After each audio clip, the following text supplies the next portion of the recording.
system. Remedy, no, it's about a warranty.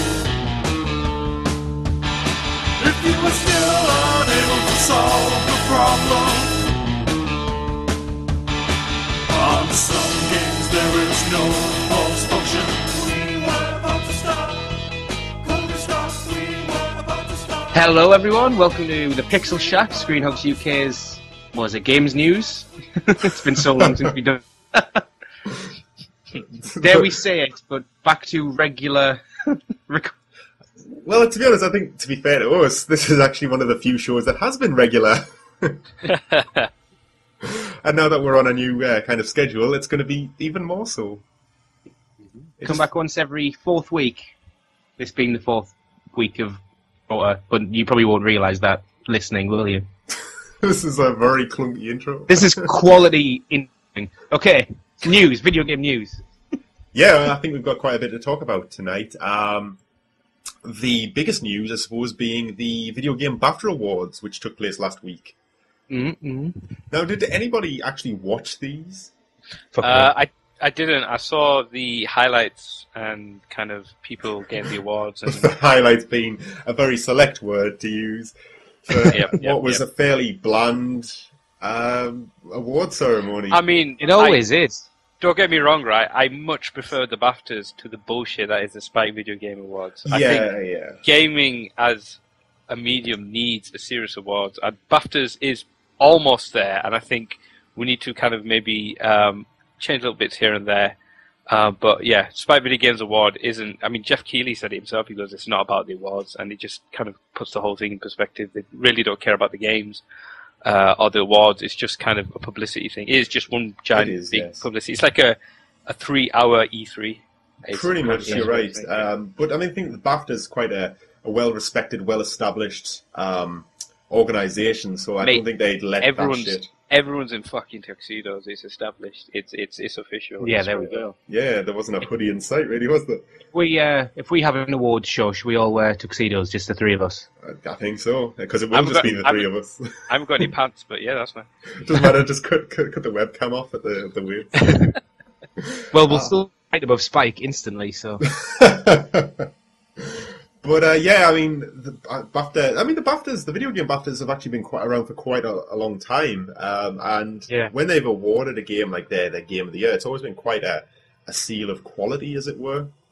I remember buying, when I first bought Max Payne, it had the BAFTA sticker on it. I was going to say the exact same thing. That was the first game I remember really having it. It was the console release as well, because I think it was the PC version that won the BAFTA, but by the time it got ported to consoles, they could stick that shit on the box. But yeah, it was a good one actually, and by and large there wasn't really any surprises, but there was some still nice upsets, I suppose. Some nice little nods to things that otherwise wouldn't get recognition, I suppose. Oh yeah, I mean, Papers, Please. I'm talking Papers, Please and Tearaway. I didn't think Tearaway was going to do half as well as it did. I was like, it's nominated for all these awards. At least I was consigned to it actually not winning anything. I was like, at least it got nominated. That's really good. And then lo and behold, won 3 awards? I think it's so. 3. 3 awards. And I was like, fucking hell, that's amazing. I know. You know what? And I love Tearaway. It's not the greatest game I've ever played, but it's so charming. It does wonders for the Vita. It's the first game I really played for the Vita, and it's a great introduction to what the console can do, the little handheld console. Yeah, it's fantastic for that. And because of its artistic style, which one of its awards was Artistic Achievement, it can appeal to any age. It would be good for kids. It would be good for big kids like me. It's just a really, really charming little game. Just to plug our website a bit more, the review is on there if you'd like to hear myself and Ben's view on the game. Yeah, it is. I'll put a link to it just to get that out there a bit more. So yeah, that was the other one. And then, as Simon said, Papers, Please. That was the strategy and simulation. Now, I honestly thought Civilization 5 or even XCOM, was going to win. But then Papers, Please, I was like, wow. I was really pleased about that. I was really, really happy. Yeah, Papers, Please is it's almost come out of nowhere, and it's such a friggin' strange concept for a video game. Yeah. it kind of, I don't know, it's such a great idea as well. It is. I mean, I was reading an article with Lucas Pope, and he said he initially kind of had a scope for maybe, I think, 6 months development, but then as he got feedback and he was doing a developer diary, he came on to about 9-10 months, and it just got really, really big, really, really fast. And I remember seeing it on Steam and just thinking, this is the weirdest shit, but I've got to play it, man. And actually told, like, my missus, she's like, what are you playing? I go, it's Papers, Please. And she's like, is this like level 1 or something? I go, no, this is the game.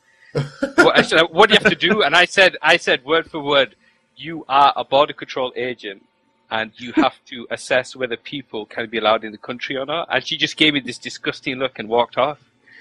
And then filed for divorce. Yeah, yeah, that's what I'm dealing with right now. She's actually not away visiting people, is she? She's actually moved out. She's taking the kid, and on the grounds of child abuse, I'll be, before letting it into nursery, I'm like, right, I need your passport and your papers. But yeah, I was really pleased about that. I think that was one of my top 5 games when we were talking about our games of last year. Yeah, I hold my hands up and say I haven't played it because I keep waiting for the iOS port that I keep hearing is coming. Because I feel like I can sit around the house, and I feel like having not played, I don't know, but I can imagine it would translate to touch screen quite well. It would work much better. At a PC, you kind of get into it a lot more actually because your PC is like your window. Is it like your desk? I've got loads of shit on my desk. I've got bills. I've got pen. I've got paper. I just imagine that's like I'm stamping. I'm like, no, you can't fucking come into this country. It's you actually go out and buy yourself a rubber stamp as well. Can you imagine cosplaying as the Papers, Please? I bet somebody already has as well. It's probably done. I imagine a mobile port would be really good. I'd be tempted to get it. When you do, by all means, we can have a little chat about it as well. Papers, Please, Tearaway was the big kind of upsets, I'd say. Definitely ones that no one really expected. But also the indie game Brothers: A Tale of Two Sons from Starbury Studios, which is actually out on PlayStation Plus this month. Yes, for the PS3. I've managed to get a couple of hours in that, and it's a lot different. Having read very little or nothing at all about it, other than it was a game about two brothers, I'm quite wildly impressed actually. Just the scene, the environment. I don't know if any of you guys have got around to playing it yet. I haven't played it, but I've read a lot about it, and I understand that you play basically two brothers. One's an older brother, and one's the younger brother, and you play as them simultaneously in that you control each of them with an analog stick. Yep. And part of the challenge is coordinating yourself to control these people. At first it's strange because you're doing weird things with your hands and your fingers, and if you press the L2 and the R2 button respectively, you control one of the brothers. So if you're, let's say, climbing a wall, you need to move the brother, hold the L2 button down, and then move the other brother. But then if you let go of L2, obviously one brother's gone to his demise, unfortunately. And so you have to kind of balance out and make sure one brother's okay, I can let him go, I can let him chill out, let's work on the other brother. It's just that on its own is kind of a good scape of the game. I mean, there isn't really much more to it as yet. I mean, as I say, I've only got a couple of hours in, but the environment and the actual kind of people and the way you interact with objects, it's really quite fascinating. It's really quite charming. There's a lot of, again, I'll be happy to kind of do an in-depth review, but it's got a very kind of Nordic, Scandinavian feel to it. Yeah, even the art style, kind of what I've seen, looks very much like that. It's very kind of, as I say, Nordic. The villages, the people, they're speaking this unknown language almost. I won't be surprised if it's like a rip-off kind of Norwegian or Scandinavian or even a mixture of the two. And kind of the animals that you interact with, each brother does a different thing, and people react differently to different brothers and stuff like that. And it's really interesting. I'm definitely kind of getting into it at the moment. That's spot on. I mean, one thing, I'm just looking down this list really, we'll go on to talk about the kind of the big winners, but one thing about the winners of all the awards this year, it seems to be almost a strange split between absolutely massive AAA intellectual properties that sold millions, made millions, and went on to, like we see, great reviews and great critical praise. And then these slightly smaller, slightly more obscure games winning a lot of awards, specifically in the more niche categories. Because, I mean, we've talked about Tearaway, we've talked about Papers, Please, Brothers, and Gone Home also won for the best debut game. But other than these kind of niche indie games hoovering up a lot of the more obscure categories, you've got, I think basically the big winner of the night was really The Last of Us. Yeah, absolutely. So well deserved. Isn't this the trend we've seen over the last year? Is some of the games that people talk about the most are these smaller games. I mean, Hotline Miami was the one that's been recommended to me the most over the last 14 months. Well, I think what indie games do is something I noticed about when I was looking at my PlayStation 4 the other day. I was thinking, you know what? I haven't played any new games on it since I bought it. Purchased disc-based games, and to be honest, the only game I bought since launch was Tomb Raider, which was a re-release of a year-old game. And while it was a really, really good version of it, I haven't played anything new, and it's only in the coming Friday when their first kind of big title's coming out to finally kind of justify that purchase. But at the same time, I've never been bored because there's been this steady stream of indie games being released, largely free to me on PlayStation Plus, and that's been enough to keep me coming back and ticking over. Absolutely. I mean, it's really great to kind of see this divide almost. I mean, it isn't just always you throw millions and millions and millions of pounds or dollars at a game or a development of a game and you get an award. It's, I mean, Papers, Please, and such a tiny budget, and I'm sure the same with the indie games as well, and they're just standing up there amongst the giants. Well, that's it. The thing with indie games is because there's no real financial expectation for them, they are done off somebody's back, often self-financed, or at least financed on some understanding that, you know, this is going to be something different. It's not going to make, it's not going to make ridiculous amounts of money. They are often something a bit more dangerous, a bit more obscure, something a bit different. Whereas when you start throwing hundreds of millions of dollars at a property, you need to know it's going to be a hit, and you need to start playing it a bit safer. And to be honest, as much as The Last of Us is a fairly standard example of a third-person action game of the last generation, it's a very good one. But even in its storytelling, we were actually lucky to get something that was as edgy as it was. It was quite. That's why I particularly liked it. Yeah, definitely. I think the story. If it wasn't for the story, it wouldn't have done as half as well as it has done. Well, that's it. As much as I liked the gameplay, it was good, but it wasn't anything new. It was the story and how human and how kind of into it you got. That was great. But The Last of Us was easily the big winner of the night, winning Best Action and Adventure, winning story, which is no fucking surprise, audio achievement. I'm just going down the list here. Ashley Johnson won for Best Performer as her role as Ellie. It won just overall Best Game. It fucking cleaned up. And you know what? I'm glad Ashley Johnson won because I fucking love Ellie. I think she was my favourite character last year. Yeah, I was anticipating either her or Troy Baker as Joel to win. And I'm glad one of them won. It's really, really well done. And I mean, I've seen a lot of the development videos where they're dressed head to toe in mocap, and it's fun, but it's done really well. I mean, they've reenacted some of the pivotal scenes from the game, and it really is something to behold. Have you seen the outtakes where they are doing the climactic scene and they keep fucking it up, so they start singing in opera? Yeah, and then he kind of follows it. They don't tell Troy Baker, do they? And they just follow it at the end. It's great because it's like this slight pause before he kind of realizes what the fuck's going on, and then he just goes into it himself, and it's very funny. It's great. But see, I can't wait to play it and like experience those actors, because to me there's just no beating what happened in BioShock Infinite in terms of voice acting.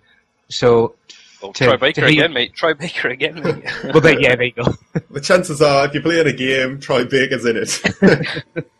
I mean, I'm glad BioShock, speaking of BioShock Infinite, got an award. But I mean, best music, I'm not sure how I feel about that. I mean, can anyone remember a track? I mean, I honestly can't. Whereas I can remember. I can remember the. Actually, no. Now you said that, the bit where I can remember the Last of Us kind of the with all the trailers, the kind of guitar strumming away. I definitely remember that. I must admit, I got the Last of Us soundtrack, and it's really good. It's really like dark, and it's got a real kind of Hispanic feel to it. It's almost a spaghetti western style feel to it. I did say that the guitar kind of intro is reminding me a lot of kind of Red Dead Redemption, rather. Yeah, it's a great soundtrack, but I think Bioshock Infinite, the music actually plays into the story in a really unexpected way. Like, there's certain musical cues that you just think are there for atmosphere, and they're actually not. They're actually telling you shit that's going on in the story. And you don't really understand that until you've finished the game and sat down and thought about it for a week. I think, if you go back and play it, you'll kind of figure out a lot more, definitely. Yeah. To be honest, Bioshock Infinite kind of spoils itself the second time you play through it, because you're kind of like, oh shit, how did I miss all this before? It's blatantly obvious. It's just when you first hear that Beach Boys song, it's just, it's on so many levels, but it's the first 10 minutes of the game. And well, this, other than the music that plays into the story, you bring up a good point. It has got all these absolutely fantastic kind of alternate versions of modern songs, and a lot of them just go over people's heads because they didn't stop the smell of roses, as it was. There's a bit where you wake up on the beach early on in the game, and there's a little kind of musical organ on the beach, and it's playing Girls Just Want to Have Fun. But it's a really kind of like oldie-worldy carnival version, and I got to admit, it passed me by completely. I only found out about it when I watched a video that pulled all the different musical kind of covers from the game and showed it. But there's all sorts of really, really cool music. And, I reckon I only got 2 of them on my first playthrough. I heard Girls Just Want to Have Fun, and then there's like an old toothless woman singing Fortunate Son. Yeah, it's a really good version as well. Yeah. It's like really old and bluesy, and it's cool. I thought Bioshock was well deserving of best music. Saying that, Cash, I've heard a lot of people say the same as you, that they couldn't really remember a lot about it. But I think when you actually sit down and think about it, there's actually a lot at play. And to be honest, I think saying that, there's a lot of ambient music as well. Like, I remember when you're getting baptized early on, and kind of the choir, that kind of moved me quite a bit, actually, just thinking about it. But there's a lot of atmosphere. Yeah, I'm glad it got recognition in some way, don't get me wrong. I'm not trying to kind of detriment anything from it. But... No, and to be honest, I feel that the reason it possibly didn't do as well as it could have done is because it came out so long ago. I mean, it came out a year ago practically, whereas The Last of Us, while certainly not a recent release, is far more recent and is still being talked about, whereas I feel Bioshock Infinite's kind of had its time. Do you not feel that if they'd been released on the same day, that Last of Us still would have topped it? Yeah, I think it's a better game, to be honest, overall. Because as much as I loved Bioshock Infinite, I really fucking loved The Last of Us.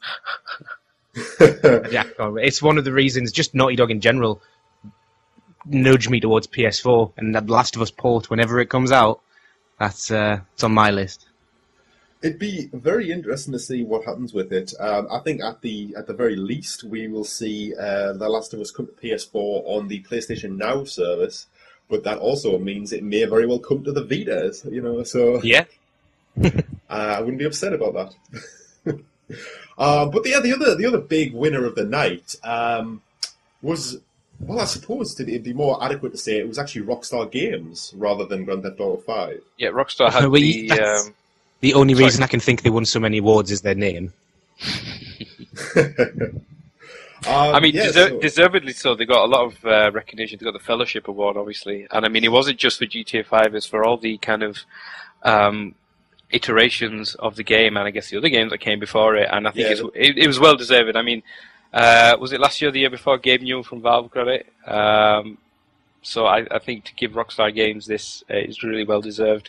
And GTA 5 in its own right deserves awards, and it did get some. It got the best game design, which, I mean, I can't really argue with that. I love the game design. It's probably one of, if not the favourite game of last year for me. Oh, that's fantastic. It won Great British Game, because don't forget, these are the BAFTA awards after all. Of course, So we've got to kind of keep it on the level. It's surprising, though. Go on, sorry. Sorry, with regards to it winning British Game, I always find it ridiculous that the most, the game that satirizes American culture more than anything in modern pop culture is a British game. It's fucking ridiculous. There's nothing more American than Grand Theft Auto as a series, yet it's made in fucking Scotland. I know, but if you think about it, you can just imagine kind of the members of Monty Python, if this was like 20 years ago, making a game like this just to take the absolute piss out of, the Yanks. It's such a strange balance, Grand Theft Auto, because on the one hand it completely ridicules American kind of pop culture and American society, but on the other hand it's a complete and utter indulgent celebration of it.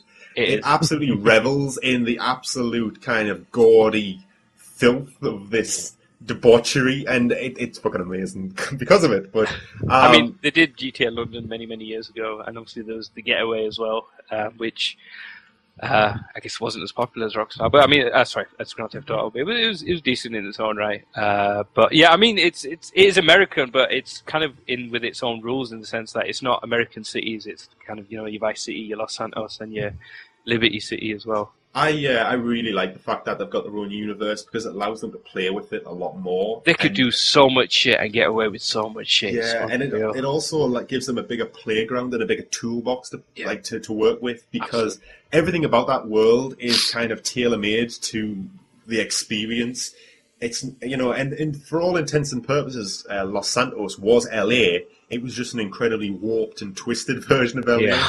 And, you know, Liberty City is a very, very dark caricature of New York City, and fucking hell, Vice City was just fucking off its tits, wasn't it? With coke and Vice City took a whole sheet of LSD and just fucking went with it. It was crazy. Yeah, you know what? I honestly cannot wait for the next Grand Theft Auto, obviously because it's going to be fucking great regardless, but I really think it's about time we cycled back around to Vice City. Vice City was my favourite of the last, I guess, generation of GTAs. I think it's been casually referred to as the 3 trilogy.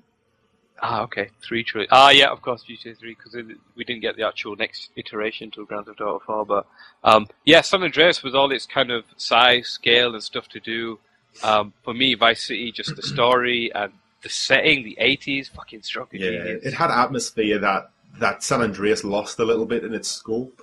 Also, Scarface was one of my favourite movies of all time. So basically, in fact, it pretty much is Scarface. It is Scarface, yeah, absolutely. Even the last mission is like a complete rip-off of the climax of Scarface. Just with a happier ending. Yeah, a slightly happier ending. I don't know, like, you're still, like, a murderous, drug-dealing baron is still, you know, he survives. I don't know, is it worse to say if he dies or not? I don't know, but yeah, I love Vice City. It's just the radio stations are great, but I think it's about time we cycle back round to Miami or Vice City. But I'd love to see a modern equivalent, because I was just going to ask. Miami's kind of gone through a bit of a renaissance in the last few years, and it's kind of become relevant again. So it'd be interesting to see what they could do with that. Yeah. I could imagine as well that there'll probably be a mission parody in Dexter at one point through the game. Oh, no, I'd fucking take it. As long as it's not the last season, that's fine. Yeah, let's say like 4th season, that's probably the best one to parody, but yeah, you know, I think there's a lot of room to maneuver with that, but regardless, one thing that did fucking make me double take was that Grand Theft Auto 5 picked up the best multiplayer award at the BAFTAs. I'm just do they actually play games online, or did they get like dedicated servers so that shit actually worked? Well, if that was the case, Battlefield 4 would have won. Yeah, that is true.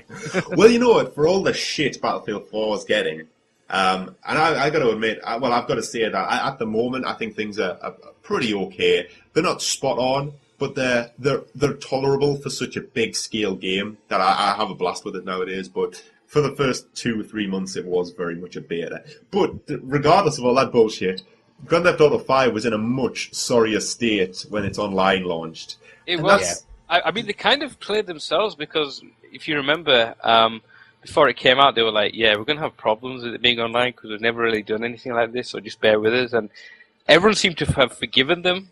And I guess no other, especially EA, the motherfuckers, no other publisher has ever been that quite brutally honest, in the sense that we know we're kind of planning to do all this. Day one is probably not going to work as well, but you know we'll get there. Bear with us, we'll get there. And they even gave us kind of, you know, the bonus $500,000, whatever it was, before all the rampant hacking. But anyway, yeah, I guess that played a part of it, just that honesty. But I mean, yeah, I don't think you should have won. I haven't forgiven him yet. I mean, to be honest, Grand Theft Auto 5 at its core, like Grand Theft Auto 5 is an amazing game. Grand Theft Auto Online is an underdeveloped, fundamentally kind of damaged or even outright broken multiplayer mode. Upon launch, it didn't work properly for about 2 weeks. Nope. And shit, man, Blizzard got a far worse online drubbing for the fiasco that was the first 2 days of Diablo 3. But this is what I'm saying. If we talk about Diablo 3, that was online only. You couldn't do anything else but play online. Same with SimCity and the whole thing with that. Yeah, you couldn't do anything but play online. And before all of that, each of those kind of publishers in their own respect were saying, no, we're not going to have these problems. We've got all these contingencies in place. Rockstar didn't do any of that. They were honest. They were just like, look, we really don't know what's going to happen. When a game makes something like, what was it, 300 million in a weekend, there's no excuse for not buying enough servers and not having the expertise to run a successful game. You've made a game that makes more money than God in a weekend, and you can't run a successful multiplayer. You can't hire some people who are experienced in this area to guide your hand. I mean, Rockstar are a fucking capable developer that prove it time and time again. I don't think just because they came out and said it's going to be shit that it should really be excused. And I think the fact that, you know, all right, it was a really bumpy start. I mean, it literally took weeks for it to level out, but when it finally did, there was nowhere near the level of features in this game that they promised. They said there was going to be something like 400 missions to do. That was horseshit. There's only about 200 standing at the moment. There was terrible matchmaking, people dropping out of games. You'd go into a mission with your friends, and when you came back out, you'd be placed in different worlds again, and it would take about half an hour to jump back in a game together. Heists, which were the cornerstone of this package as a whole, they were cornerstone of the single player, and they were going to be the meat of the multiplayer, are still not in the game as we record this now, 6 months after launch. Shit, they promised a content creator, which I don't think has been released. No, sorry, it has been released, but it's only for death matches and kind of self-contained missions. You still can't create cooperative missions that pit you against kind of AI police or AI gangsters. So you can create kind of elaborate setups for you and your friends. So shit, when are we getting this? There's still been no word on either a PC release, which is almost guaranteed, and there's been nothing on next-gen releases. And you know what? I might be able to excuse them if they were saying, look, we're releasing a year on for next-gen and PC, and things are going to be better, and you're going to have all these features. I'd be cutting them a slack, but they've been really, really bad at communicating where current progress is. They give us, I mean, you pointed out, they give us each $500,000. Now, that was originally going to be dropped in 2 bundles of $250,000, except they fucked that up, so eventually they just had to dump $500,000 in everyone's accounts. They fucked it up because of technical issues. And when they did drop it, everybody suddenly had access to everything in the game. And they bought everything. And there was no point to doing missions anymore because you were wealthy as fuck. I bought myself a penthouse. I bought myself a huge fucking sports car that was as fast as I could handle. And I just like, why the fuck am I bothering to be a drug dealer anymore? I'm retiring. And it just didn't make it fun anymore. Not to mention there was fucking hacking, as you're saying, people dropping billions in your pocket for no particular reason. I mean, I agree with you absolutely. Before you kind of have an aneurysm there. Yeah, sorry. The list goes on though. I mean, one of the key things I was really looking forward to was the fact that Rockstar always made a big deal about if you'd have to keep money on you to pay for things, and if you died when you had money on you, you'd lose that money, and so you would have to balance storing it in the bank and keeping some on you to be functional within the world. And I really liked that idea. It was a real great sense of risk and reward and all the rest of it. Dark Souls mechanics. Yeah, and I thought that was fantastic. But when it came out, there was this really blurred line of how that actually functioned in the game. When you died, you had to pay exorbitant hospital bills. It just, it just didn't fucking work. And for this game to win Best Multiplayer, it's either getting recognition based on the single player, or there was shit multiplayer games for 2013. Yeah, and I mean, if you look at the nominations for Best Multiplayer, World of Tanks, Super Mario 3D World, The Last of Us, Dota 2, and Battlefield 4, I mean, excuse me, they're not bad kind of games in their own right, in the multiplayer sense. So I can't really understand why one of those didn't work. However, I'm really glad that Call of Duty wasn't on that list. Yeah, it doesn't deserve to be at the moment. I'm honestly surprised Dota 2 didn't get more recognition. I mean, shit, that's going full steam ahead. I in my head, I thought Dota 2, World of Tanks, and maybe Super Mario would have won. But when I saw GTA 5, I was like, that's really not right. Yeah, I've got to say, as you can probably tell from my little rant, I don't agree with that one. Otherwise, I think the awards are fairly spot on, but that was a poor choice. I would take GTA Online winning multiplayer just to have had Tearaway would do so well, though. Yeah, it's a fair trade, but I don't know, man. It feels very much like they awarded Grand Theft Auto 5 that title rather than Grand Theft Auto Online for what it was. Yeah. It almost feels like they're apologising for not giving it Best Action Adventure. Yeah, like we couldn't give you awards in other categories, so here you have this because the competition's a bit slim. It's I don't know, man. I mean, to be honest, if GTA Online had lived up to the hype, shit, man, that would have deserved this tenfold. Game of the decade. It would have been awesome. I mean, during the lead up to, especially the late lead up, I got to a point where I was like, you know what? I'm not even really that excited about GTA 5 anymore. I'm just waiting for the online because it's going to be fucking amazing. And then, GTA 5 came out and it was awesome. And then the online came out and it was cripplingly disappointing. I've got to say, though, having a 2-week delay probably made it worse for them in terms of, like, server capacity. Well, it almost removes any excuse for having problems. Having problems, yeah. Oh, well, I agree. I just mean in terms of raw numbers, though. If you have the game go live, then people still have to go out and buy the thing. Well, I'm sure Whereas if you sorry, I was going to say, I'm sure they'd understand then from how many sales they've made, how many people are online. Well, I think that was the purpose of it, wasn't it? It was to allow them a bit extra time for fine-tuning, allow them to maybe configure their back end to cope with the demand. And just none of that seems to have been done, to be honest. Honestly, I feel like instead of actually fine-tuning things, they were actually just rushing to get them in a playable state. Their definition of playable is certainly different to mine. I mean, to be fair, though, we had some really fun nights on that. We did. It didn't last very long. From about night 4 to night 14. Yeah. And then never again, really. Well, once you've robbed, like, the same car park 15 times. Yeah, you're right. Like that came into the lack of missions, though. You were getting the same missions. It was a grind. Yeah, it just was a big letdown.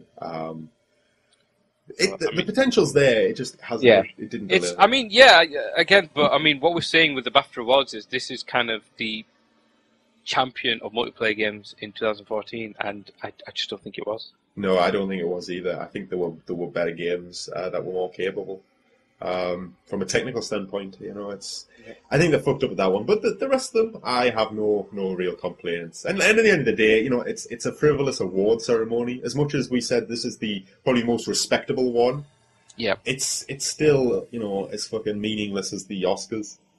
It's all just people self-congratulating, really.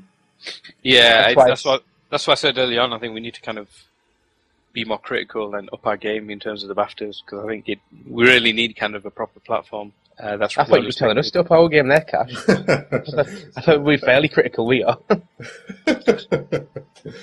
I mean, we as a gaming community, I suppose, we could leave the foray into, calling what's bullshit and what isn't, that's fine, I'm happy to do that, but as a community, I think we need to kind of up our game a bit, definitely. Yeah, I think the trouble is, oh god, we're getting into some fucking deep territory here, man. But the trouble with the gaming community is that it's far more broad of age range. So like I think what I'm trying to get at is basically like the movie community is generally while obviously teenagers and young adults do watch movies, I think the general movie community is very much driven by adults in middle age. I think kind of the kind of critical community are all kind of middle-aged professionals who write reviews for fairly respectable magazines, long-standing magazines and newspapers, and the academy are all leaning on the older side. Whereas gaming in general, I think, to be honest, the older side of the gaming industry is probably leaning towards middle age, with the bulk of it leaning towards younger people. And I don't think necessarily younger people have the most objective view on things. I always find that the younger gamer also, it's such a bipolar sort of thing where that you are playing the right amount of games, whereas like someone who's better than you, he plays too much, but someone that's worse than you, he's shit. And it's just, there's never any sort of cohesion between, even amongst themselves, the younger gamers. I think just to reinforce my point, I've got a kind of anecdotal story regarding this. Now, I went to CEX the other day to trade in some games in preparation for Infamous. Ah, sick. Sex, yeah. What is its real name? Because I've heard it been called Sex, I've heard it been called CEX, I've heard it been called CX. I've heard a couple of people that used to work there, and they call it all weird manner of things. CEX, Sex. I've really no idea what the official term is. So I went to Sex, and I traded in Tomb Raider and Assassin's Creed 4 for the PS4. And the lad behind the counter, he looked, I don't know, maybe like early 20s, 21, 22, and he kind of struck up a conversation with me about Tomb Raider. And he was like, "Oh, did you like it?" And I was like, "Oh yeah, I really like that game. I think it's great. I played it on the 360 last year, and I just wanted to play the upgraded version, but I've finished it now, so I'm getting rid of it." And like his first comment was, "Oh, I thought it was shit." And I was like, well, first of all, I don't understand how you can think a game it's shit. It may not be your cup of tea, but there's it's got enough fucking merit to elevate it past being utter dross. Yeah. But then we proceeded to have a bit of a conversation about it, and like he just was so fucking flip floppy on his opinion. Like it was like he didn't seem to really have like a definitive opinion of it. It was like, first of all, it was shit, and then it had a good story, and he really liked it. And then he actually thought that the shooting mechanics were really fun and he had a good time with it. I was thinking, so what about this game is shit? You've done nothing but compliment it ever since. There's a reason he's behind the counter at CEX. That's all I'll say. Yeah. But I'm just thinking he's very indicative of a lot of people in the gaming community. You hear people like condemn genuinely good games because of minor flaws that have just become a bit of an irritation. And I think people need to step back and be a bit more objective about things as a whole. Yep. Like, it annoys me when people, outside of, like, going back to movies, it annoys me when people can't judge films other than being the best fucking film they've ever seen and the worst film they've ever seen. Or, like, it annoys me when people go, "Oh, yeah, that's great," or "that's shit." There's no in-between. There's no gauge or meter in which they can judge things by, and it just annoys the fuck out of me. I think we've touched on the podcast. I'm just ranting all night. I can't wait till we get to the Nintendo story. I don't think I'm going to rant about that. I think I'm going to be very objective. Okay.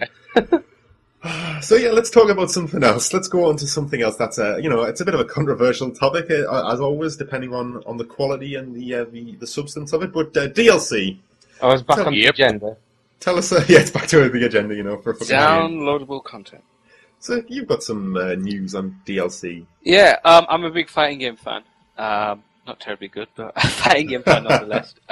Street Fighter 4 has been my go-to game for, God, past 5-6 years, however long it's been out. Is it really that long? I'm trying to think. It came out before I started where I'm working now, and I've been at my job. This is the 5th year, so it has to be pretty much. Holy shit! I didn't think it'd been out that long. Yeah, it just shows how long the last generation, the 360 and the PS3, had been out. Absolutely. Though. Absolutely. So it came out, loved it, and then we had the arcade edition, which was kind of more characters, more stages, more of the good stuff. That's fine. Then we had sorry, no, we didn't. We had Street Fighter. Then we had Super Street Fighter 4. Then we had the arcade edition, which gave us 4 new characters, and now they've announced the Ultra Street Fighter 4. Fuck me, Ultra Street Fighter 4, which is going to give us 5 new characters. Who 4 have been announced, kind of previously announced, which were Hugo, Poison, Rolento, and Elena. Just out of interest, is Poison an old character from another fighting game belonging to Capcom? Poison, yeah. Hugo and Poison, and even Rolento are all from Final Fight. Now, correct me if I'm wrong. Go on. But Poison is a reasonably attractive pink-haired girl, isn't it? Yeah. Like, if you were to look at her, that's what you would describe her as. Absolutely, but yes, I mean, but she's actually—it's not a girl at all, is it? It's a man. It's meant to be a tranny. It's meant to be a tranny. Now, whether it's pre-op, I don't know. But the reasoning behind it was when Final Fight came out, Western civilization, if you want to call it, didn't like the idea. You don't need to justify it. Just have to say it's from Japan. Westerners didn't like the idea of beating up women, so they changed it that Poison was a man. It was as simple as that, and people have just listened to it. I think that's a ridiculous policy in Japan. I think there's a strong tradition in the Western world of men beating on women. This is the people that brought us tentacle porn in cartoons, so I wouldn't be surprised if that is the case. But yeah, you can play as a tranny, which is interesting. So as I say, Relento, Hugo, and Poison from Final Fight series. They've also been in previous iterations of Street Fighter Alpha, Street Fighter 3, and all three of them were in Street Fighter Cross Tekken, which I liked as well. That was a recent game. You know, I'm just not. Sorry, I don't want to move on from this quite yet. Have you Google imaged Poison Final Fight? Right? There's no way that's a man. There's nowhere to put it with them hot pants. Mate, maybe it's just a really tiny dick. Maybe it is. I don't know. But Jesus, like, of all the characters to decide, oh, let's make it a man, why is it a hypersexualized, busty woman? Well, there's one way to settle this, right? Subreddit. Rule 34 GIFs and just search for her name. No. That's like opening Pandora's box, isn't it? Well, I mean, I'm looking at all the cosplay of Poison as well, and it's all women, and it's their transsexuals as well. I'm not be told. Well, sometimes it is hard to tell these days. Gosh. It's just, you know, so did we have a story about DLC? I've completely lost track. So Super Street Fighter Ultra. Super Street Fighter, and now we're on Ultra Street Fighter 4. So we've got the 4 new characters which I announced, and they've recently announced a new one, a brand new character called Decapre, spelled Decapre. Here we go. Decapre is meant to be one of Bison's, I guess, henchmen from the old Street Fighter series. Basically, Bison had an army of kind of dolls. He called them, but they're basically brainwashed women. Cammy, who's also in Street Fighter, was one of these women, and she kind of broke out of that brainwash. I was going to say this Decapre is pretty much Cammy with a mask. Yeah, it's Cammy with a mask, and a lot of the initial movesets look very similar to Cammy. There's a lot of difference in the sense that she can teleport like a mad bitch. I've just been watching a few videos of her, and also in addition to that, she has the ability. Well, some of her moves are chargeable in the sense that you hold the direction for about 1.5 seconds, twist into the direction, and press an action button, whether it's punch or kick, and you get a response. Now that's very much kind of Bison, so it looks as if she's kind of a split between Cammy, as you say, in terms of looks, in terms of the moveset, but also Bison in terms of the teleportation ability and the charge ability. So it'd be interesting to see. I mean, there was a lot of hope that it would be some other characters. And I'm kind of mixed at the moment that it's this character, but I should wait and see how it plays out when it comes out. I'll be getting it on release. By all means, feel free to hit me a game. I'll be happy to play along with anyone. But yeah. Like, how many characters are in this now? So at the moment, without this DLC, I'll answer that in just a moment. If you give me how much do these DLCs cost? Well, this is the thing. If you haven't got Street Fighter 4 at all, you can buy the game Ultra Street Fighter 4 right out of the pack, and it'll be, gosh, I don't know. I think it's what 20. It'd be the full-on game. It'd be like 25 quid maybe. All right. That ain't too bad. If you've got the game and you just want to get its DLC, I believe it's £15. So it's not as kind of hurting your pocket as much. Like now, just to clarify, because Capcom have been very guilty of this in the past, these aren't characters that are just on the disc hidden somewhere, although they are new characters, because the amount of times Capcom have pulled this shit in the past. Yeah, well, considering the game came out 5 years ago, that's long-term planning if it was on the disc. Absolutely, yeah. Well, maybe they're not in like Street Fighter 4, but maybe they're on like one of the slightly upgraded versions that we've already had. I don't know. Like Capcom have been very, very guilty of kind of almost withholding characters that are already on the disc, and you've got to pay to unlock them essentially rather than download them as new data. I suppose that's splitting hairs, but it doesn't sit right with me. 40 characters, so in total I think there'll be 45. Fuck, man. I've got to say though, like considering this has been out like half a decade, which seems ridiculous to me, but they're obviously committed to making this a kind of established competitive game, because I know there's a lot of Street Fighter tournaments. Yeah, there's the EVO, which is kind of, I guess, the most famous major fighting game tournament scene, and the prizes there can go often to the hundreds, the hundreds of thousands, if not sometimes, maybe the millions in terms of prize money, and it's quite a kind of, fierce community as well. If you've ever seen kind of, the very infamous Street Fighter 3 moment where Daigo Miyahara kind of parries all of Chun-Li's moves and kind of makes an epic comeback, it's kind of, the environment that was created in. So yeah, there's a lot of love for Street Fighter 3 and just fighting games in general.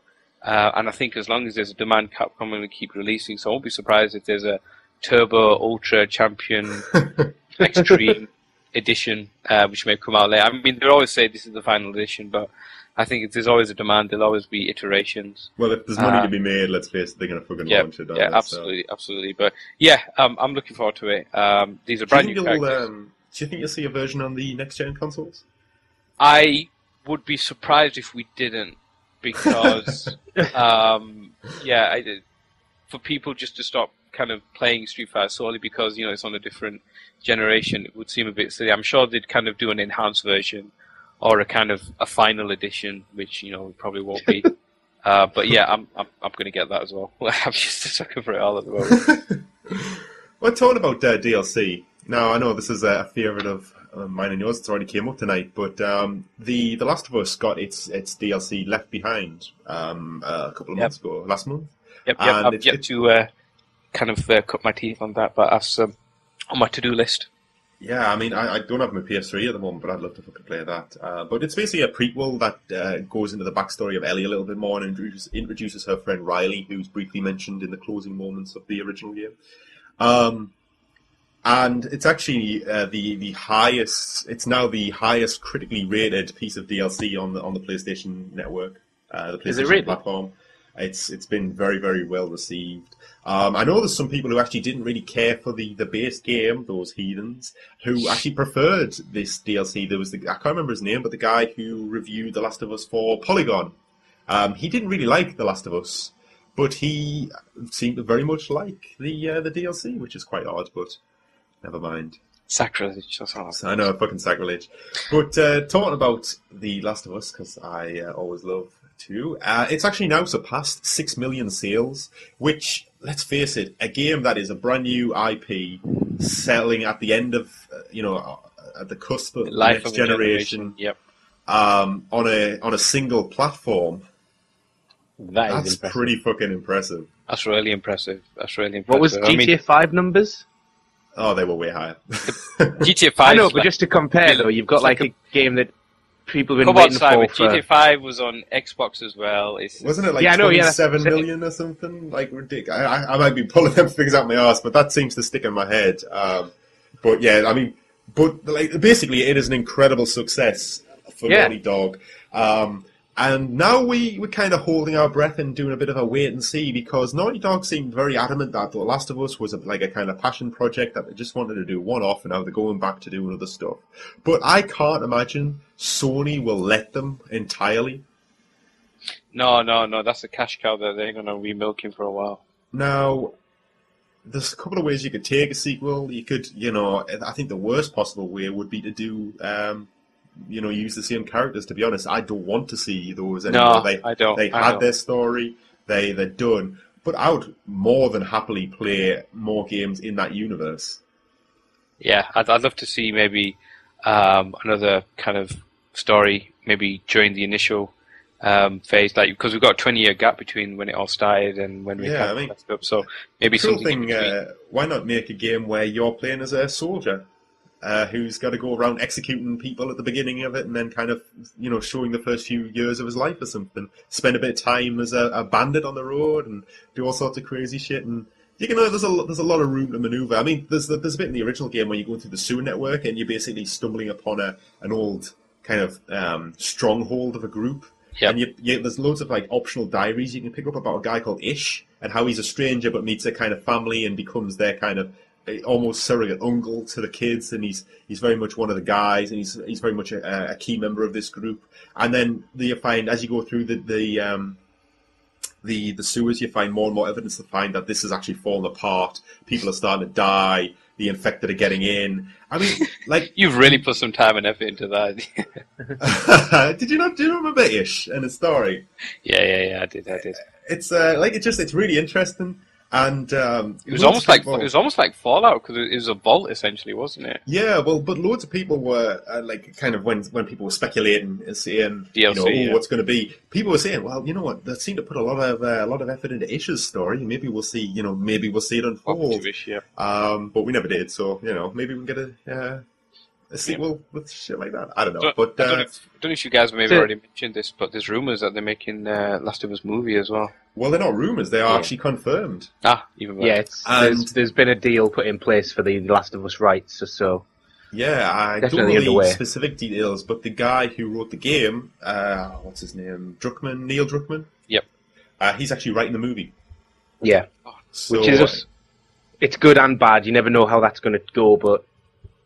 Well, apparently it's going to be interesting. Very. I've heard that if they were going to do it, it's going to stick very close to the kind of game. So I hope they do that, and I hope it translates well. But at the same time, the game had so much in there, you just got to be fearful of what they're going to cut out. Well, that's it. It almost feels like it would be better off as a TV show.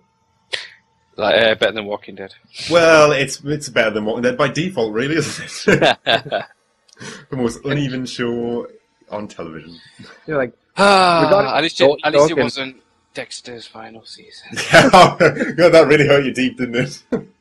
I'm seeing counselling over it, seriously. You know what? I got to say, I watched the first 2 seasons of Dexter. This is going off topic again, but I watched the first 2 seasons of Dexter when it was new, and then I kind of drifted off. And when I got Netflix, maybe 2 years ago, I actually started to watch them again from scratch, and I got as far as the end of season 5, which is the kind of religious killer. Stop! Go no further. I know, but they didn't have the last 2 series on Netflix at the time. And I give it a little bit of a break, but I got an email saying they're now available. And you know what? I've never gone back and watched them just because I know it's a downward spiral from there. You will not be sorry. I'll just say that much. Honestly, I kind of like this. Loads of people slate the 5th season, and I gotta say it wasn't that good, but it wasn't terrible either. But quite frankly, I would have been happy if they just ended it with the 4th. The 4th was so good. I think the 3rd and the 4th season were brilliant. Yeah, I thought the second one was really good as well. I think 4th and 2nd are probably my favourite. Yeah, definitely. First season, brilliant. It was a brilliant introduction. But, yeah, going off topic slightly. Never mind. It's a shame when, it basically, it was a classic example of a show outstaying its welcome. Yeah. And I'll ever go down as a big fuck you in my book, but never mind. So, moving on. Well, I was just going to say, regarding the concept of a Last of Us sequel, they've got some major shifts going on over at Naughty Dog, creative-wise, so we never know what's going to come out of that. So it's Amy Hennig. Have I got her name right? Yeah. Yeah. Amy Hennig was probably the chief amongst writers at Naughty Dog, responsible pretty much for the Uncharted series. Yeah. She's left Naughty Dog. In very kind of questionable circumstances. Yeah. Yeah. Well, I don't think we'll ever hear about what's actually happened there. Possibly not. I think it'll happen, but there's obviously some embargo of some sort, because if you remember the whole, was it Gertzman Gate from GameSpot? We found out eventually. It was years down the line, but I mean, he kind of confirmed what everyone assumed it was. So I imagine we will, but it may not be anytime soon. But yeah, it was very, very kind of fishy circumstances, and both parties are. I mean, no one's come out and said, it's amicable. I'm moving on to new pastures. It was very kind of, left the company. Yeah. Fuck those guys. And considering kind of Naughty Dog with the lead writers from The Last of Us are now like the top sole writers at the company. So but I mean, this is it. She basically Uncharted is her baby, and to kind of think that they would put someone like that kind of on the bench or just to kind of get rid of them completely is quite shocking to me. Well, the thing is, we don't know what she's like. To me. Honestly, we don't know the ins and outs of it.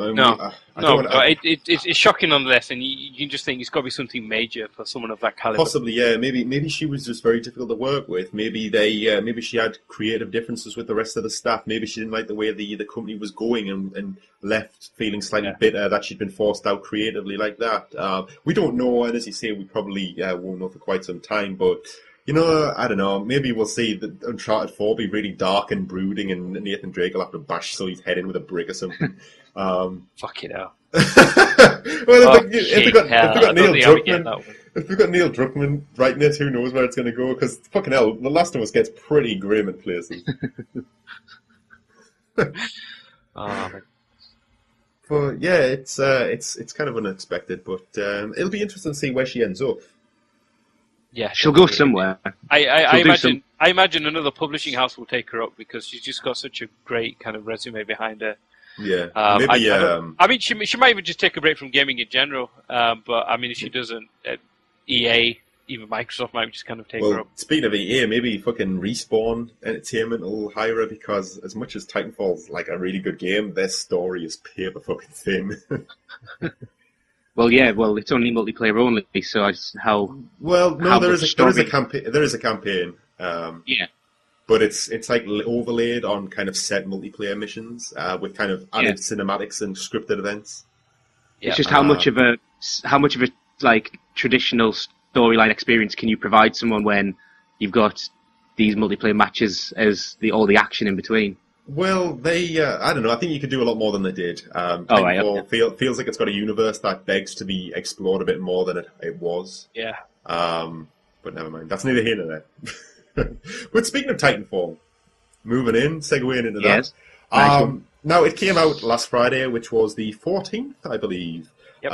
Now, there's no denying Titanfall was the Xbox One's kind of killer app for the launch window, and it's finally hit Xbox One and PC. Although, I don't know really how it can be... It seems to be labelled widely as a Xbox One exclusive, yet I'm playing it on PC, and it's going to be available on 360 in about 2 weeks' time. Regardless... the UK market has actually seen a 96% increase in the last week for Xbox One sales with the new, with the cheaper, the now reduced $399 Xbox One Titanfall bundle accounting for 70% of those sales. I thought that would help the price drop. I didn't think it would help that much. But the thing is, here's the thing, we don't know. So. Just to clarify, this was a 96% increase over the previous week. Now, there's a few things to consider. Yeah. First of all, no fucker would have been buying an Xbox One in droves the week before the big game launches. Now, you either bought one at launch or you bought one on Titanfall release. Yep. So, first of all, I can imagine those were very low.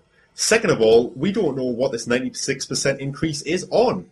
They've got no figures. They've just said it's a 96% increase. So if they sold 100 Xbox Ones last month, they sold 196 this week.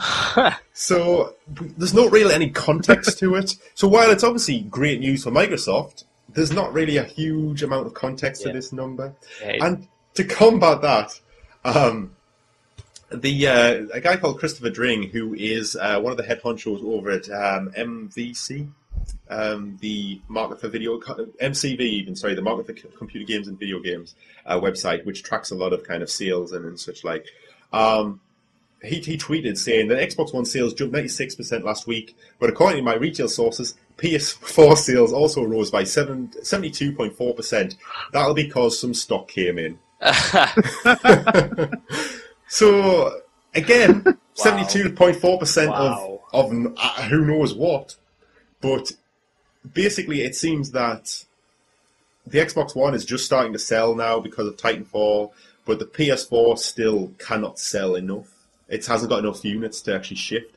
And I got to say, I was talking to Matthew a few weeks ago, and he said, he told me a while ago he was getting a PS4 when he got himself a new job and he was in a bit of money. So he's like, you know what, fuck it, I'm going to take the plunge, I'm getting one. And I texted him a few weeks later saying, oh, are you enjoying it? He's like, I can't find one. I haven't got, I can't get my hands on one. Jeez. I don't even think he's got one now.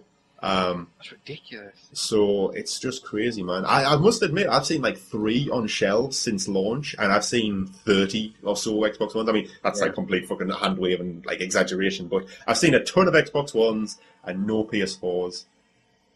And while obviously Titanfall's doing very, it's helping it. Actually, just talking about sex earlier, I've been in a couple, since maybe Christmas to now, and I've seen at least one Xbox One in every shop, and you're right, I've not seen a PS4 in any of them. Yeah, the PS4s certainly are more in demand, but it's good news either way, it's nice that both consoles are starting to sell. It'll be interesting to see what Infamous Second Sons does for the PS4, because that's the first big game. It's the first proper, just like, it'll be the purchase that I'll sit down with Second Sons and I'll go, you know what, this is what I bought my PS4 for. As much as I've enjoyed Black Flag, as much as I enjoyed playing Tomb Raider again, and as much as I'm still enjoying Battlefield 4, these are games I could have played on PC, these are games I could have played on my old consoles, and I would have still enjoyed them for what they were. But Second Sons is what I'm anticipating. Obviously, we don't know yet, but it's what I'm anticipating to be the kind of definitive next-gen title that'll justify my £500 purchase or whatever it was. I completely agree with you, but that makes me think that everyone's looking at Titanfall to be this for the Xbox, and it can't be. It's on PC and it's on 360. That's not the next-gen experience that should be selling the Xbox One. Well, you know what, I got Titanfall at launch, so I was playing it. I played till 2 in the morning on Thursday night, and I was very, very tired for work the next day. But I played I've had it since midnight Thursday night, and it's now Monday, so that's 3 days, I suppose you could say. I've had it 3 days, and I must have clocked about 20 hours on it already.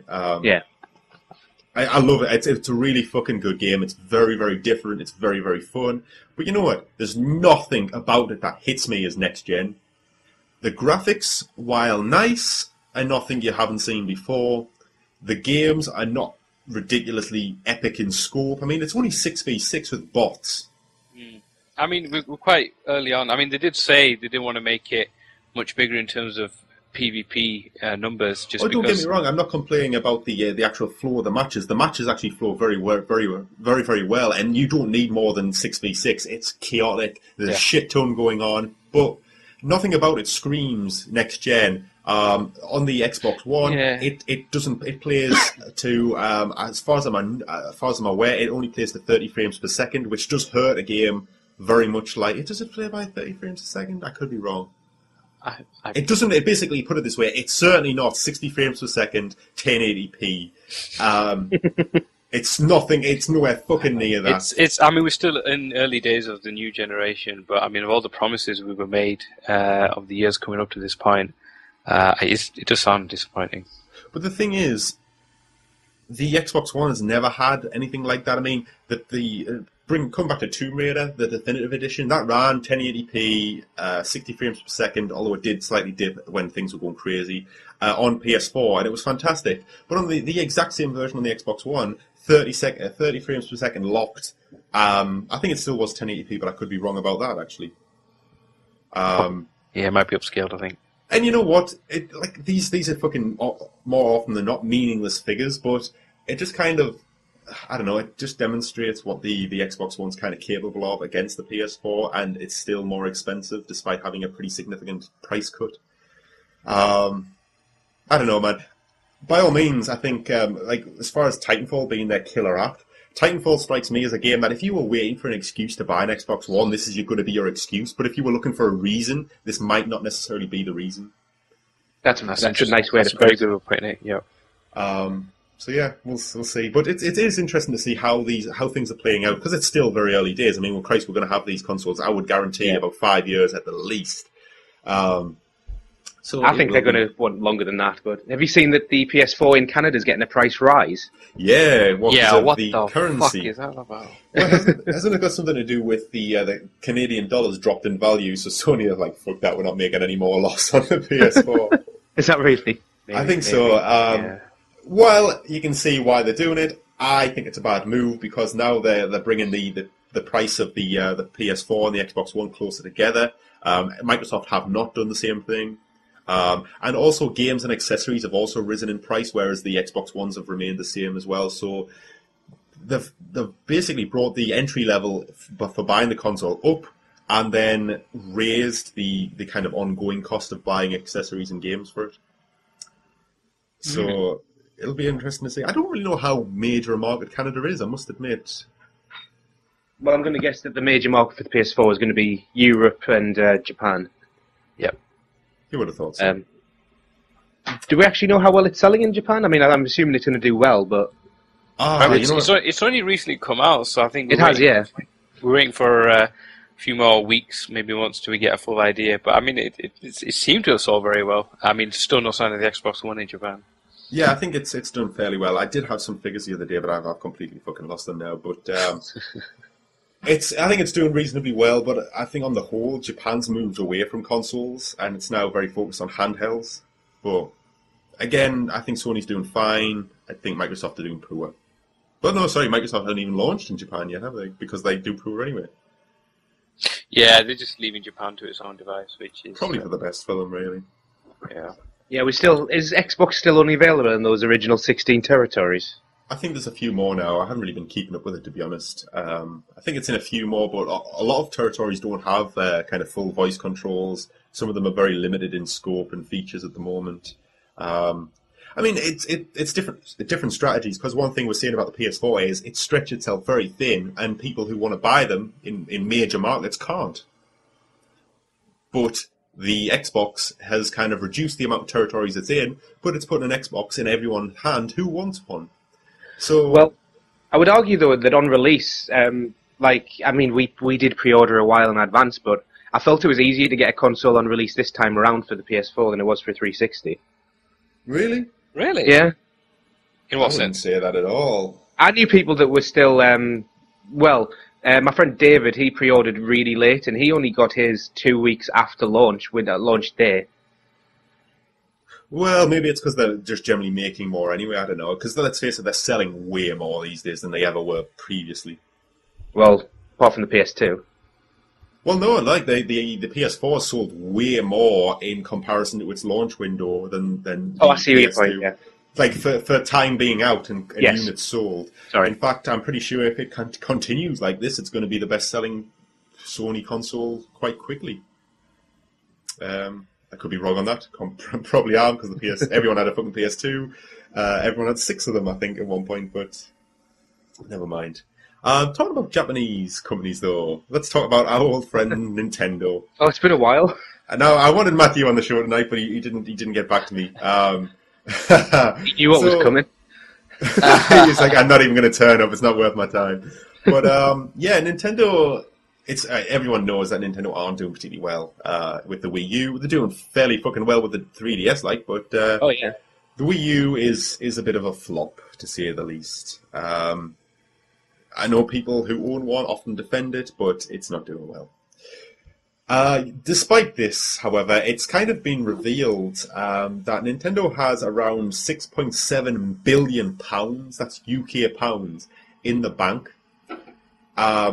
Probably because of the ridiculous success of the Wii U, the fact that they actually made profit on selling hardware, and the fact that everyone had 6 of those.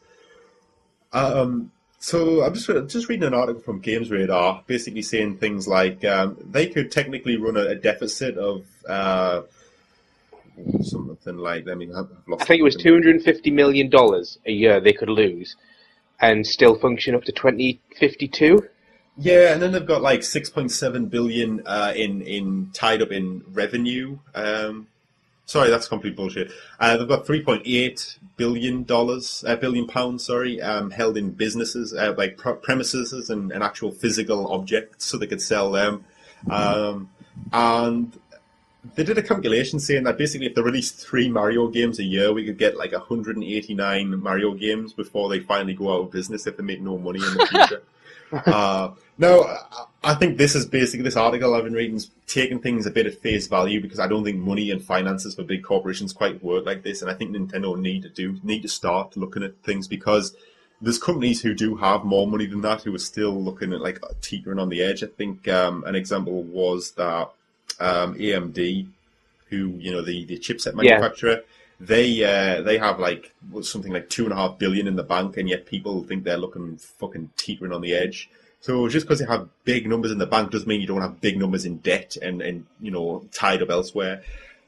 But you know what the big fuck you to customers who have stuck with Nintendo, loyal fans like Matthew, who have stuck with them through thick and thin, is that they've got fucking nearly $7 billion in the bank. Where the fuck is the research and development? Well, it's just, if you've got that much money in the bank, it's like they don't have to try to be a success. I think that's the problem. I mean, what's the point of a business that isn't a success? It's all very well saying like, oh, we'll do what we do and we like doing it, but there comes a time when you've got to be a successful business.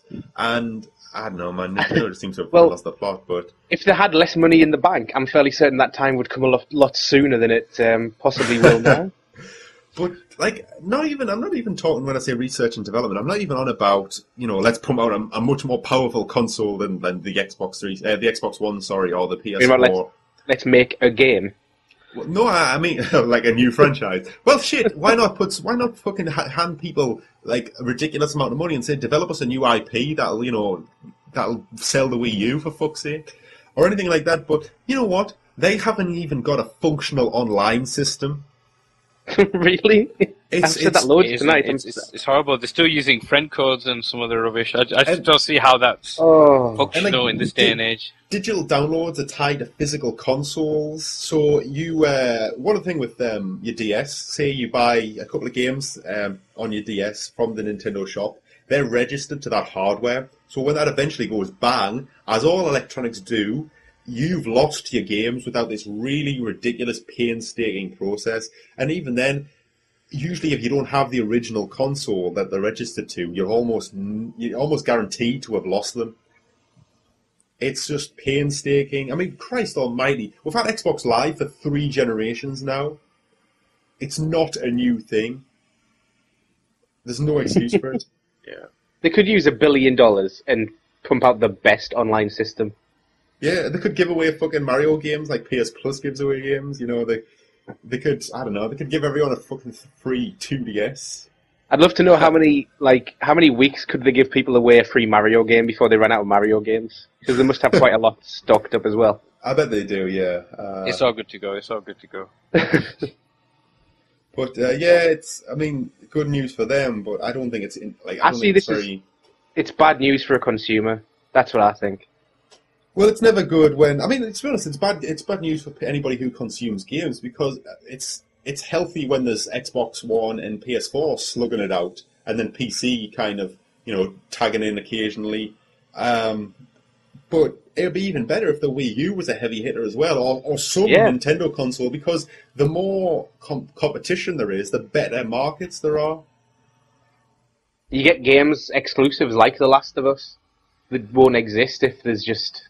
Well, that's you get far more diverse games. I mean, Christ, the last time we had a reasonably good bit of competition between people, I would suggest was... Well, I don't know. I think the last generation went to multi-platform, so there wasn't a great deal of competition. You kind of everyone got the same shit. But I would go back to another one. Yeah, Xbox, PS2, and GameCube, because they were all pretty powerful for their time. Well, the PS2 was the weakest of the bunch. Yeah. But they got such a head start that it was so entrenched.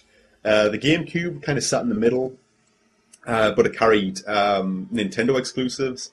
And then the Xbox came on with the might of Microsoft and Halo running out the gate at people. And then, 2 years into its life cycle, fucking Xbox Live turned up. So that was almost bringing PC gaming at the time into the living room. And that was diverse, PS2 had its ridiculous library of games. It was cheap. There was thousands of games for it. Nintendo's GameCube. It had a good roster of titles. And they were regular as well, unlike the Wii U. Yeah, and the Xbox One kind of was a halfway house to a PC setup. Sorry, the original Xbox, the first Xbox, not the Xbox One, was a kind of halfway house to a PC. So I think that was the last truly kind of diverse generation. So yeah, but I don't know. I like Nintendo. It always seems like we're mocking them. Never seems like anything that you can honestly say, "Well done, we're proud of you guys." I've heard Donkey Kong Country's pretty good. I have heard that. But who the fuck do you know who has a Wii U to play it? Yeah, I was going to say, I'll play it with my mate. Oh yeah, nobody's got it. Well, technically, actually, Matthew's got a Wii U, so...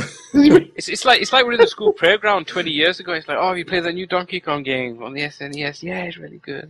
I don't know, it's just... Nintendo seem to be scared to kind of bring out new IPs, and I guess it's both its strength and its kind of weakness.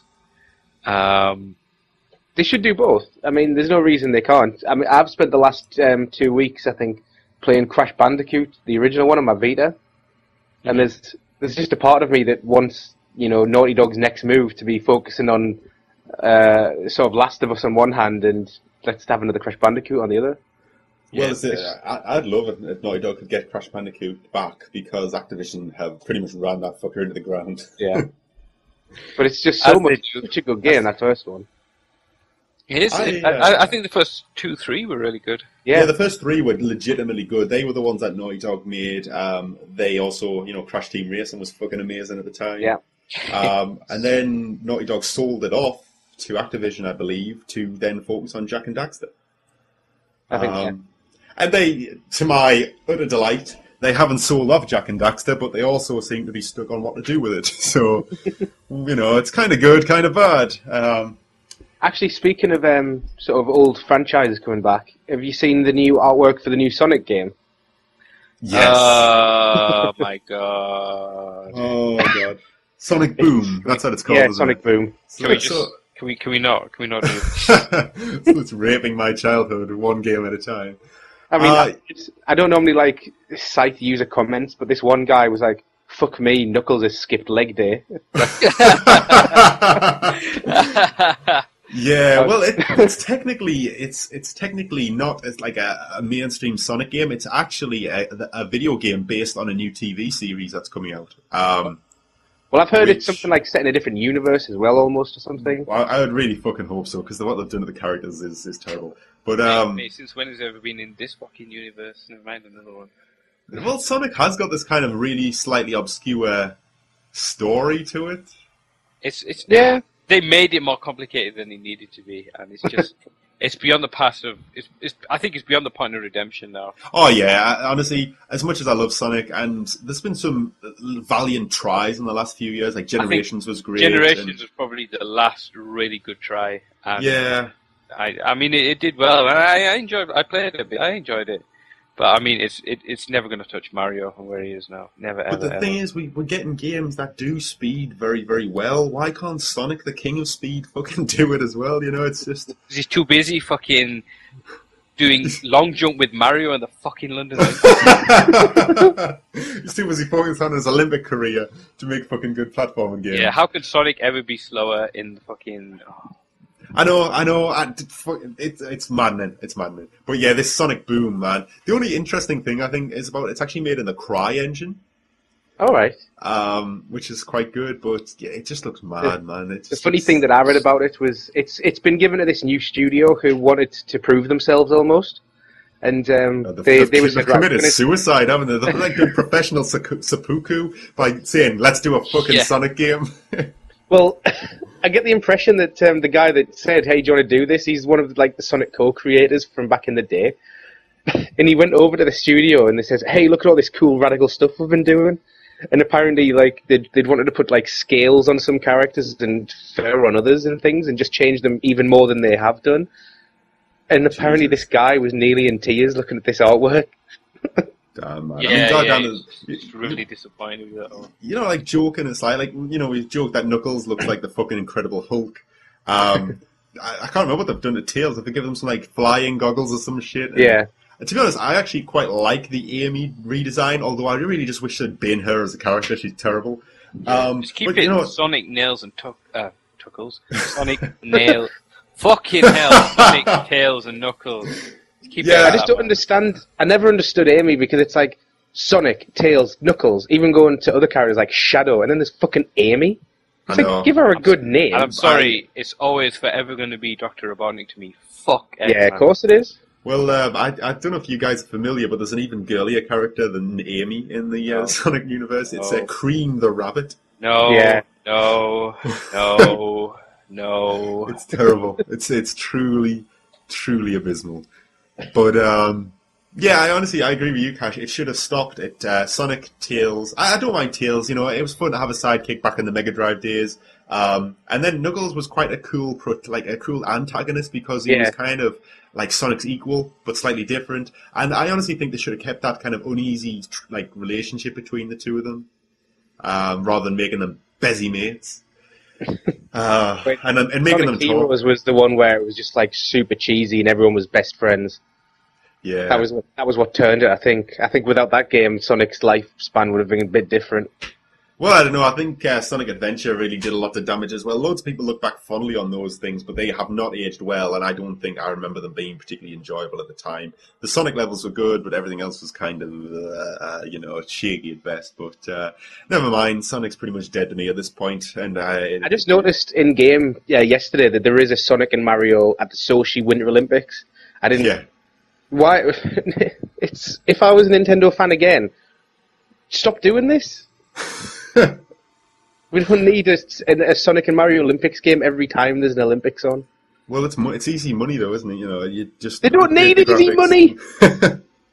They got how much money they got in the bank? 6.8 billion. This makes me cry, honestly. Oh, well, you know what gets me, right? People condemn in-app purchases for being swindling bastards. And then you've got Nintendo literally getting people to buy consoles to play this shovelware. It's just the same. Shovelware.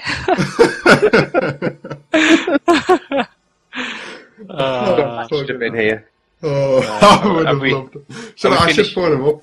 Are we finished kicking down Nintendo? Yeah. I think we have to. Yeah, we've got to wrap up. Well, the way it used to work was we'd finish kicking Nintendo down in one podcast and then we'd use it as an opener in the next one, so... Or we'd go to wait for whatever new story comes out over the next 4 weeks. Yep. Nintendo lose 6.8 billion. Yeah, I think that's pretty much everything we've got tonight, isn't it? Yeah, I think so. We'll move on. We'll move past kicking Nintendo. Can't kick a man when it's down, although... Having 6.8 billion in the bank isn't really being down. But anyway, yeah. So that's us done. It's been we've been going quite a lot longer than I anticipated. So yeah, this was another episode of the Pixel Shack. Of course, if you want more, screenhog.co.uk, you just have to head on over to the site. Of course, you can find us on Facebook and Twitter. Just search Screenhog UK on those. And of course, we're also on YouTube, where you can also listen to all our podcasts, as well as catch a couple of gameplay videos as we put them up. Again, just search Screenhog UK on YouTube, and of course, subscribe to us. We'd be very much appreciated. And of course, you like to listen through podcasts through iTunes. You can subscribe to our iTunes feed through iTunes, surprisingly enough, or directly through the site by subscribing to our RSS feed. You can find these all in little buttons on the top right hand side of the website. So we'll be back in we'll be back in 2 weeks to do our video game review podcast, which is yet to get a title, and we'll be back in 4 weeks with another episode of the Pixel Shack. So thanks for listening.